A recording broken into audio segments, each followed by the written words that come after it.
That was the son that was going to inherit the farm. We kind of lost out there. But coincidentally, both of them rocked up into their nearest town and set up garages. Kind of bicycle shops that became garages and a bit of marine engineering going on. And they were entrepreneurs for all of their working lives.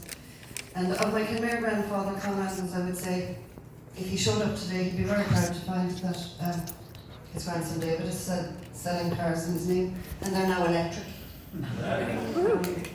But of my grandfather Peter Murphy, I wanted in Castletownbere to tell you a story, because I have the very good fortune at the moment of being able to spend quite a lot of time with my dad, who's 87 and here tonight.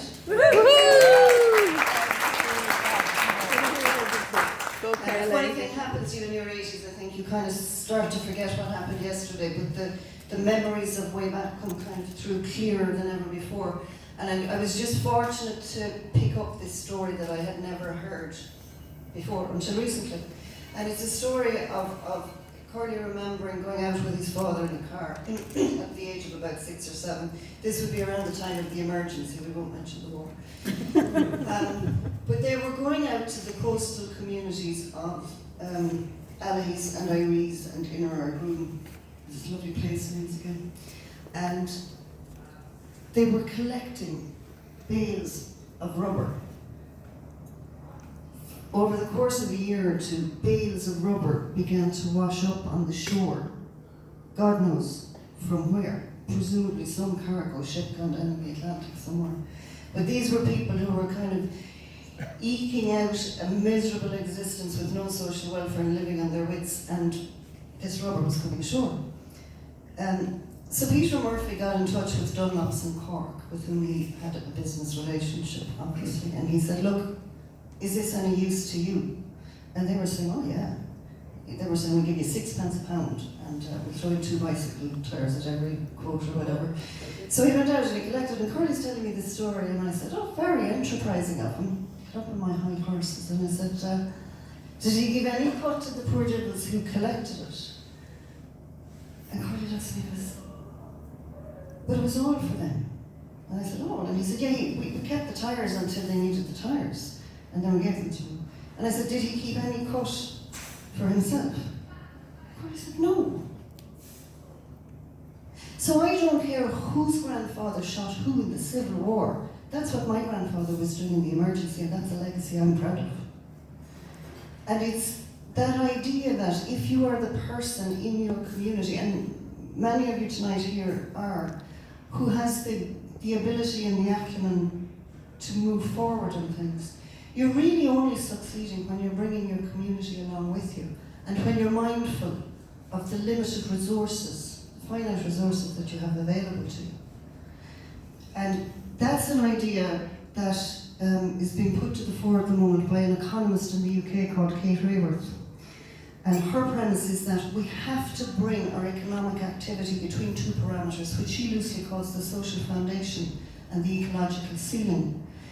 And she sets out a number of key metrics for those, which are based on the UN Sustainable Development Goals.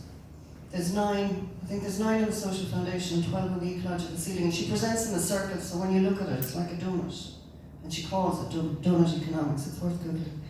And we've got to get the economic activity between those parameters if we're going to go forward. And like Eamon says, that's the kind of thinking that we're putting ourselves before the electorate with. That's the kind of thing we have to do. Eamon addressed the Killarney Economic Conference today, and it was amazing to me that the top panel it was all talk about ecology. GDP as a measure of success is no longer enough. You've got to get the ecological thing right, and you've got to get the social foundation thing right. So yes, again, please do go out and talk to people. We're going to have one shot at this. It'll be a while, I hope, before there's an election again, but not least because the campaigning was so hectic. But please do go out and ask people to get behind me so that we can have a really good shot at this. And I'd just like to say a quick thanks to the members of the Kerry Green Party and the volunteers who have come forward. I cannot tell you the way this has taken off. and new people have joined, and they want to come out, and there's people I don't know, I've never met, are putting up posters in places, and they're out canvassing, and it's just amazing to me, but it happens because we have people like Anne-Marie Fuller, our Tralee rep, Paul Bowler, where are you there, our Listowel rep, and Diarmid is now going to be doing stuff for us in Killarney, so my thanks to them. My thanks to my extended family, who don't always share my political views, but are here tonight. Because again, looking forward to what's coming up, we ought to be able to have different political views and still pull together. So thank you all for coming, and enjoy the rest of the evening. I think we're moving on to raffle, are we going? Yeah? One or two? Oh, Anne-Marie, yes. the boss, says we have dessert I first. know, it's